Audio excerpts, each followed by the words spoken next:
আল্লাহ কয় বান্দা মনে মনে তুমি যা চাও আমি আল্লাহ করে তাই দিয়ে দেই। মারহাবা। এজন্য বলেন তো আল্লাহর কাছে চাইবো না খাজার কাছে না মাজারের কাছে? আচ্ছা বলেন তো ওই মাজারে মুসলমানরা যায় কি যায় না? আমার বাড়ি বগুড়া জেলায় মস্তানগড় আছে, মাঝে মাঝে আমি সেখানে যাই। হায়রে আল্লাহ, বড় বড় চটালা সালাওয়ালা জিলাপি বাবা আছে, কেউ বা ন্যাংটা বাবা, কেউ বা চটালা বাবা। এই চটালা বাবা ন্যাংটা বাবার কাছে মুসলমানেরা যায়, টাকা দেয়, পয়সা দেয়, খাবার দেয়, দেওয়ার পরে ওই সমস্ত ন্যাংটা বাবার কাছে দোয়া চায়। যেই বাবারা 3 মাস 4 মাস 6 মাস পর গোসল করে, জীবনে একক তো নামাজও পড়ে না, এরকম ল্যাংটা বাবা আছে না নাই? ওরে ও খাজা বাবা, ওরে ও ল্যাংটা বাবা, রোজ হাসরে দেখবে তোমায় কোন বাবা? রোজ হাসরে দেখার মতন কোন বাবা না, একমাত্র তোমাকে আমাকে রক্ষা করবে সেই রব, যেই রব ছাড়া তোমার আমার কোনো গতি নাই। ভাইজান গো কি দিয়ে বুঝাবো? এই মুসলমান সেই মাজারে গিয়া আমি কত মাকে দেখেছি, কত বোনকে দেখেছি।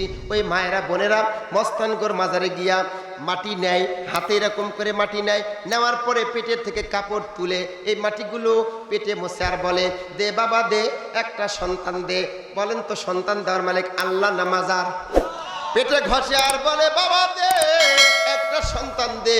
আল্লাহ কয় কানারে কানা, চোখে কি দেখিস না, কোরআন কি খুলিস না? কোরআনটা খোল, একটা বার কোরআনটা পড়। আমি আল্লাহ কোরআনের মধ্যে সুন্দর করে বলেছি বান্দা আমি আল্লাহ যাকে ইচ্ছা একটি সন্তান দেই, যাকে ইচ্ছা 2টি দেই, যাকে ইচ্ছা একসাথে 2টা দেয়, আর যাকে ইচ্ছা আমি কোনো সন্তান দেই না। ওই মাজারের কাছে পীরের কাছে গিয়ে তোর কোনো লাভ হবে না। সন্তান যদি চাইতে হয়, সন্তান যদি পাইতে হয়, আমি রব্বে ডাক দে, আমি আল্লাহ তোরে ডাক দিব, আমি আল্লাহ তোরে ডাকবো, তোর ডাকে আমি সাড়া দেব। ভাইরা আমার কেমনে করে বুঝাই রে? ইব্রাহিম আলাইহিস সালামের নবীর নাম কে না শুনেছে?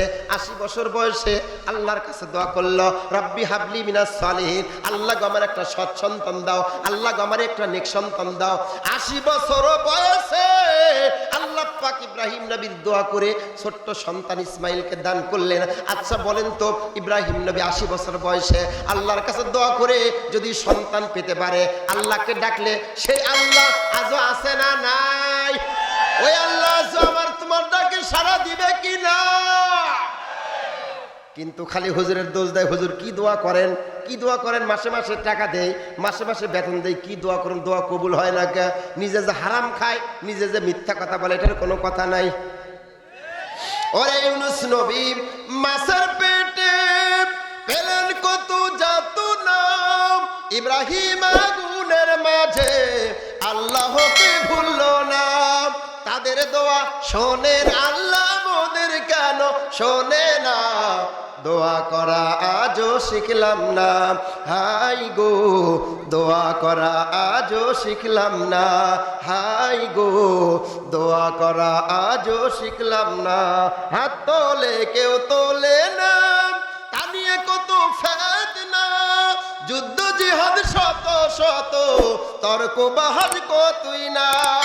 মোনাজাতের মানে আজও হাদিস পড়ে জানলাম না, দোয়া করা আজও শিখলাম না, হাই গো দোয়া করা আজও শিখলাম না।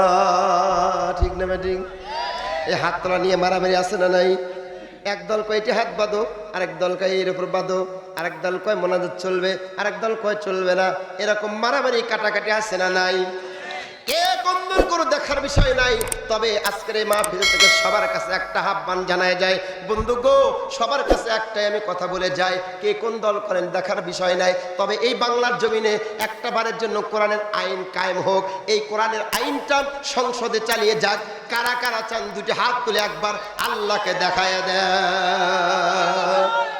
লিল্লাহি তাকবীর।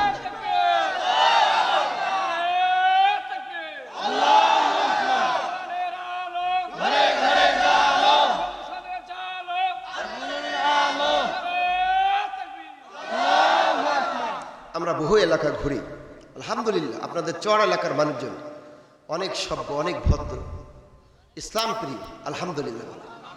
আরো জোরে বলেন আলহামদুলিল্লাহ। আপনাকে রাগ করতেছেন? এই কোরআনের আলো যদি সংসদে একবার চালু হয়, খুশি না বেজার? খুশি। জোরে বলেন খুশি না বেজার?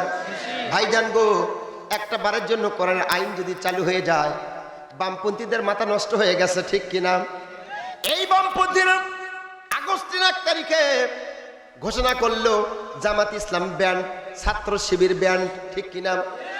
1 তারিখে যখন ঘোষণা করলো, সারা বাংলাদেশ থেকে যখন লক্ষ লক্ষ ছাত্র জনতা যখন রাজপথ কাঁপায় দিল, তাকবীরের স্লোগান দিল, হাসিনা বুবু এমন ভয় পাইল, এখান থেকে রক্ষা পাওয়ার জন্য জামাত শিবিরকে নিষিদ্ধ করা ছাড়া কোনো উপায় নাই।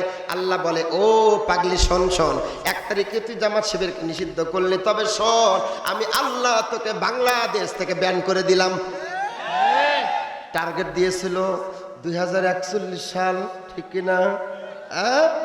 বুবু বুঝে নাই, বুবু বুঝে নাই, বুবু তো জানে না। বুবু নাকি কোরআন পড়ে, ফজরের নামাজ পড়ে, নাকি কোরআন পড়ে, ঘুমকুট দেয়, আবার চোখের পানি ফেলে। এগুলো সব হলো অভিনয়। কথা কন না কে? এগুলো সব অভিনয়। কেমন তুমি মা, যেই মা সন্তানদেরকে রেখে পলাইছে, এটা যাই হোক আর তাই হোক, এটা আসল মাও নয়, এটা হলো নকল মাও। কথা বলেন না কেন?